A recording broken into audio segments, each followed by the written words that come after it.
कोलकाता यान 11वां दिन। क्रिया योग का अभ्यास, प्राण नियंत्रण और भाव मार्ग के माध्यम से ब्रह्मांडिक ऊर्जा से जुड़ना। एक सच्चा गुरु अपने शिष्य की प्रगति का आकलन कर सकता है और उसे सही दिशा में मार्गदर्शन कर सकता है। यदि हम मान लें कि मानव शरीर एक 50 वॉट का बल्ब है और एक गुरु प्रमुख रूप से ऊर्जा देते हैं, तो गुरु को सुनिश्चित करना चाहिए कि शिष्य उस ऊर्जा का सामना कर सकता है कि नहीं, और गुरु को नकारात्मक प्रभावों को रोकने के लिए सावधानी भी बरतनी चाहिए। कर्मों को समाप्त करने के शिष्यों के सूक्ष्म शरीरों से संपर्क बनाकर गुरु ये तय कर सकते हैं कि शिष्य को क्या और कितनी मात्रा में ऊर्जा की आवश्यकता है।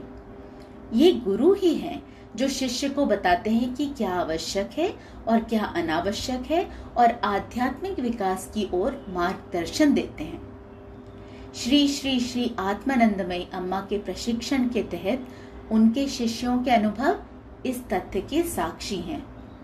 कुछ लोग सुषुम्ना क्रिया योग को आमतौर पे किए जाने वाले योग अभ्यास की तरह समझ लेते हैं, किंतु ये एकदम भिन्न है। ये उन गुरुओं से संबंधित नहीं है जिनका अपने शिष्यों के सूक्ष्म शरीरों पर कोई नियंत्रण ही नहीं है। सैकड़ों लोगों की सभा में श्री श्री श्री आत्मानंदमयी अम्मा की उपस्थिति अलग अलग अनुभव देती है। ये दर्शाता है कि उनकी असीमित करुणा को हर किसी के स्तर के आधार पर एक अनुभव का उपहार है। योग के सभी रूप क्रिया योग नहीं है। ये प्राचीन प्रक्रिया सांस को मानसिक ऊर्जा में बदल देती है और आध्यात्मिक प्रगति शुरू होने के बाद ही क्रिया योगी अपनी सांस को एक भावना या स्वप्न शिलालेख के रूप में पहचान सकते हैं। गुरु प्रत्येक चक्र के पास सूक्ष्म ऊर्जा चैनलों की गतिविधि, यात्रा, उपस्थिति, अनुभव, भावना और दर्शन को पहचान कर अपने शिष्यों की प्रगति की दिशा निर्धारित कर सकते हैं। योग में सांस लेना केवल सांस लेने और छोड़ने की क्रिया से कहीं अधिक है। इसे महत्वपूर्ण जीवन शक्ति माना जाता है।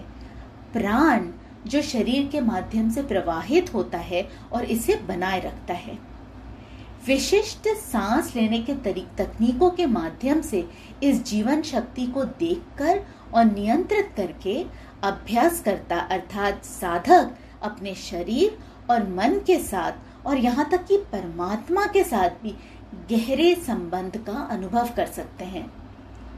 भावम, जिसका अर्थ है भावना या भक्ति या समर्पण, योग में सांस लेने का एक अनिवार्य पहलू है, क्योंकि ये साधकों को अपने मन को केंद्रित करने और अपने आंतरिक स्व से जुड़ने में मदद करता है।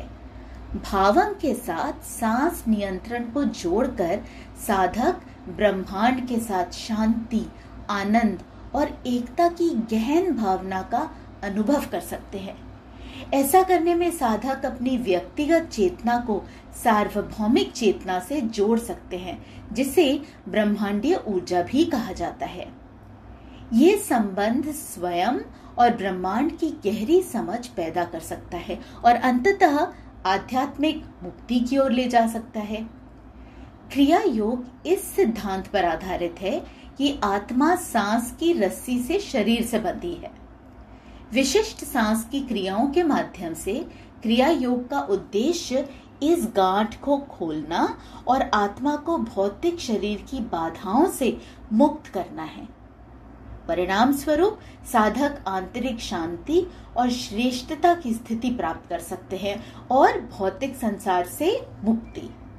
अंततः क्रिया योग साधकों को आत्मा के शाश्वत अस्तित्व के साथ परिचित होने की एक स्थिर स्थिति विकसित करने में मदद करता है, जिससे साधक को आध्यात्मिक जुड़ाव की भावना और एक उत्कृष्ट शाश्वत जीवन का अनुभव हो सकता है।